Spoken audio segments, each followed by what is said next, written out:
A esposa e seu Deus. Parte final. Agora vá, guie o povo ao lugar de que lhe falei, e meu anjo irá à sua frente. Todavia, quando chegar a hora de puni-los, eu os punirei pelos pecados deles. Êxodo 32, versículo 34. Mandarei à sua frente um anjo e expulsarei os cananeus, os amorreus, os hititas, os ferezeus, os heveus e os jebuseus. Êxodo 33, versículo 2. Isso porque o Senhor ordenara que Moisés dissesse aos israelitas: vocês são um povo obstinado. Se eu fosse com vocês, ainda que por um só momento, eu os destruiria. Êxodo 33, versículo 5. Com a construção do Templo de Salomão, como ficou conhecido, Deus manifestou sua presença, mas não firmou morada nele por causa dos falsos adoradores. Com o segundo templo foi a mesma consequência. É tão verdade que Cristo falou acerca dos verdadeiros adoradores. Disse-lhes: está escrito, a minha casa será casa de oração, mas vocês fizeram dela um covil de ladrões. Lucas 19, versículo 46. Ao ser manifesta em carne a salvação de Deus, o Salvador afirmou que os verdadeiros adoradores seriam os que estivessem reunidos em seu nome, ou seja, fazendo as mesmas obras que ele realizou em favor dos necessitados e perdidos. Porém, se perguntarem aos pastores qual é o nome do Salvador, eles vão mentir afirmando que é Jesus. É impossível ser Jesus. O J só foi inventado no século XVI, ou seja, 1600 anos aproximadamente após seu nascimento. Yeshua afirmou também que os verdadeiros adoradores não seriam identificados pelos templos ou placas religiosas, usando palavras figurativas. No entanto, está chegando a hora, e de fato já chegou, em que os verdadeiros adoradores adorarão o Pai em espírito e em verdade. São estes os adoradores que o Pai procura. Deus é espírito, e é necessário que os seus adoradores o adorem em espírito e em verdade. João 4, versículos 23 e 24. Esta afirmação de quem deve ser adorado nos é bem profundas. Pessoas acreditavam que os verdadeiros adoradores estariam nos montes, que representa lugares amplos e altos que agregam multidões.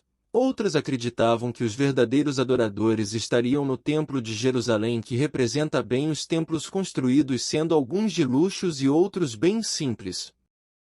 Deus não está nestes templos ou instituições recebendo adorações.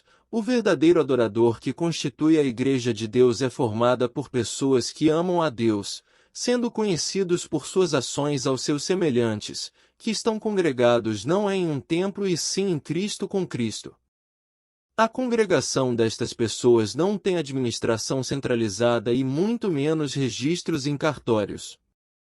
Não estou afirmando que todos os religiosos em seus templos são falsos adoradores, mas que a religião não identifica o verdadeiro adorador e que não há uma religião com seus templos como sendo igreja única e verdadeira. Todas as religiões com registros em cartórios são igrejas carnais, espírito vicioso, mundanas, egocêntricas e destituídas das ações mais simples da misericórdia, fidelidade e amor. É tão verdade estas afirmações que todas elas usam a palavra eterna escrita e a viva com o intuito apenas de engordar suas contas bancárias. A primeira pessoa a agregar templos no cristianismo como sendo o centro de adoração foi o imperador Constantino no 3º século depois de Cristo. Isto implica que antes desta ação de um imperador pagão as pessoas adoravam a Deus nas casas de seus irmãos ou em salas sem ter a necessidade de terem templos. É tão verdade que o Espírito Santo, ao referir-se aos verdadeiros adoradores, ele sempre o identificou nas casas. A história ensina que o costume do cristianismo de adorar em templos é uma herança do paganismo. Na antiga dispensação, nos templos bem como no santuário as pessoas apenas ofereciam sacrifícios, ofertas e dízimos. A adoração era realizada em qualquer cidade ou região. Em consequência desta atitude de um pagão veio em seguida outra instituição da mesma fonte. No Novo Testamento não tem um texto afirmando que Deus cobra ou exige o pagamento de dízimos. Tem sim a orientação divina que a pessoa deve colaborar com a congregação conforme o seu coração deseja e jamais com um percentual fixo e obrigatório.